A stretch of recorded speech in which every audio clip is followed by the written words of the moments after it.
Assalamualaikum warahmatullahi wabarakatuh. Nama saya Wisnu Perdana, NIM 2020 SE 050, kelas ITC A1. Saya dari Institut Teknologi Bisnis AS.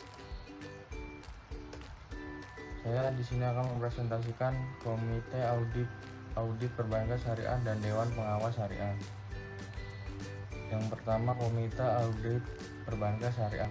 Komite audit adalah suatu kelompok yang sifatnya independen atau tidak memiliki kepentingan terhadap manajemen dan diangkat secara khusus, serta memiliki pandangan antara lain bidang akuntansi dan hal-hal lain yang terkait dengan sistem pengawas internal perusahaan.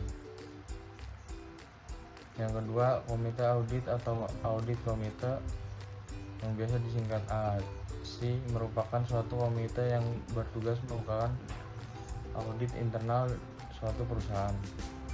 Komite audit diukur berdasarkan keberadaannya di dalam perusahaan.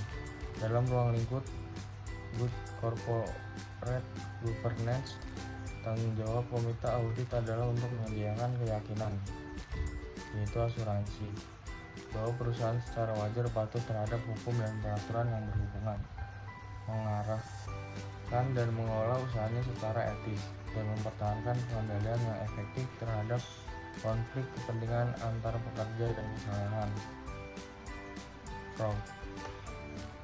Tanggung jawab dan fungsi Komite Audit Bank Syariah. Komite audit bertanggung jawab kepada Dewan Komisaris dalam memberikan opini independen mengenai hal-hal yang memerlukan perhatian Dewan Komisaris sesuai dengan prinsip-prinsip GCG dan peraturan perundang-undangan yang berlaku.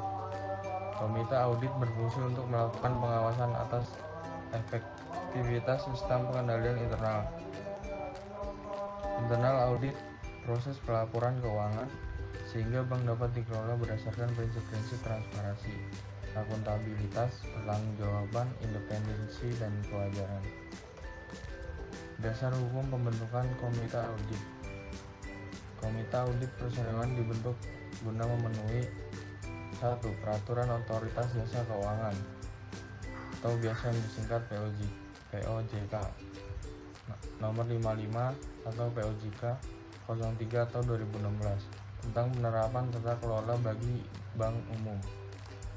Yang kedua, Peraturan Bank Indonesia nomor 11 atau 33 atau PBI atau 2009 tentang pelaksanaan good corporate governance bagi bank umum syariah dan unit usaha syariah. Yang ketiga, Peraturan Otoritas Jasa Keuangan nomor 55 POJK 04/2015 tanggal 23 Desember 2015 tentang pembentukan dan pedoman Komite Audit. Yang keempat, Peraturan Perundang-undangan dan regulasi terkait lainnya. Independensi Komite Audit. Sesuai dengan piagam Komite Audit, komite menjalankan tugas dan tanggung jawab secara profesional dan independen. Komite mendukung Dewan Komisaris dalam melakukan evaluasi dan pengawasan tentang proses pelaporan keuangan, proses audit internal dan eksternal, serta praktik good corporate governance berjalan dengan baik dan sesuai prosedur. Yang selanjutnya, Dewan Pengawas Syariah. Dewan Pengawas Syariah adalah lembaga yang mengawasi aktivitas keuangan syariah agar tetap sesuai dengan prinsip-prinsip syariah. Dewan Pengawas Syariah atau yang biasa disingkat DPS adalah suatu badan yang bertugas mengawasi pelaksanaan keputusan Dewan Syariah Nasional yang disingkat DSN di lembaga keuangan syariah. DPS diangkat dan diberhentikan di lembaga keuangan syariah melalui rapat umum pemenang saham, rapat umum pemegang saham RUPS setelah mendapat rekomendasi dari DSN MUI. Tugas Dewan Pengawas Syariah.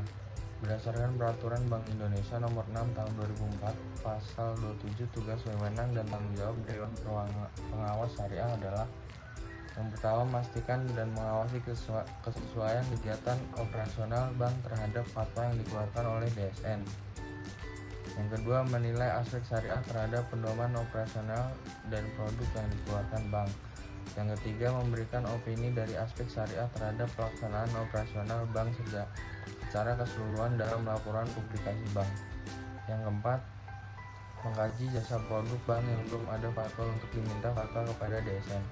Yang kelima, menyampaikan laporan hasil pengawasan syariah sekurang-kurangnya setiap 6 bulan kepada Direksi Komisaris DSN dan Bank Indonesia.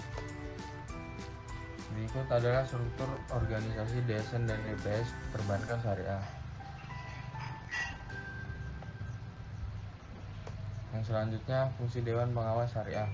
Secara umum ada dua jenis DPS. Yang pertama adalah fungsi penasihat. Fungsi ini untuk menjamin berbagai kebijakan bisnis yang dilakukan agar tetap sesuai syariah. Selain itu, Dewan ini juga berfungsi dalam proses melakukan pengembangan produk yang akan disampaikan kepada Dewan Syariah Nasional untuk memperoleh fatwa. Meskipun begitu, lembaga keuangan syariah juga diarahkan memiliki fungsi audit internal yang fokus untuk memantau apakah suatu kegiatan sesuai dengan syariat. Ada pula pelaksanaan audit eksternal yang digunakan Bank Syariah dengan auditor yang memiliki kualifikasi dan kompetensi di bidang syariah. Fungsi lain DPS adalah meminta fatwa kepada Dewan Syariah Nasional DSN untuk produk baru yang belum ada fatwanya. Sekian presentasi dari saya. Bila ada salah kata, saya mohon maaf. Semoga apa yang saya sampaikan bermanfaat untuk kita semua. Wassalamualaikum warahmatullahi wabarakatuh.